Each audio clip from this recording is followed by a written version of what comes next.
So guys, humingi po ako ng pasensya kung bakit po hindi po natin gaanong makuha na po ng video po sila ng kabuuan at hindi po gaanong matanong.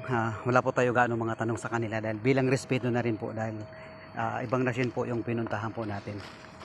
Kaya kung baga, yan, nandiyan po yung pag-iingat po natin. Dahil ayun na naman po yung guys, yung isang naglilinis po. My friend, one for you. Take. No, this free. Yeah, okay. One more. No, one more. Yeah, this one. Give that one. Yan. Nabigyan na po natin sila. Okay. Some there also, my friend. Okay. Yan, pumasok na sila at mag-aalmusal na sila. Ganon sila guys. Pag nabigyan na po natin sila ng pagkain, ang uunahin na po nila, mag-aalmusal na po sila.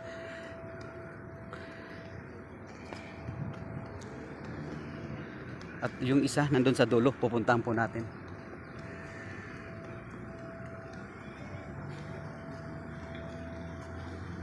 Yun po yung isa. Alam nyo guys kung bakit po natin pinapriority sila. Katulad nga guys ng sinasabi ko na sila po yung mga nagtatrabaho sa mostly po sa initan. Dahil itong area to guys, open beach po ito. Sila po yung mga naglilinis dito. Wala po silang magawa dahil yun po yung roles sa umaga. At kung talagang halos hindi po mawawalan talaga ng mga buhangin po dito sa area na to dahil ito po ay isang beach resort. Open beach kumbaga. Ayan, napakaganda guys ng mga yung area dito, talagang napakalinis po talaga.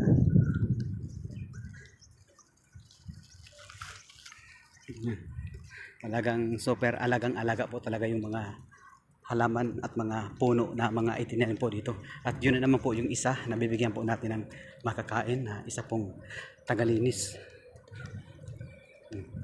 Yan, lapitan po natin siya. Ay, wala, isa na lang siya. Ayan.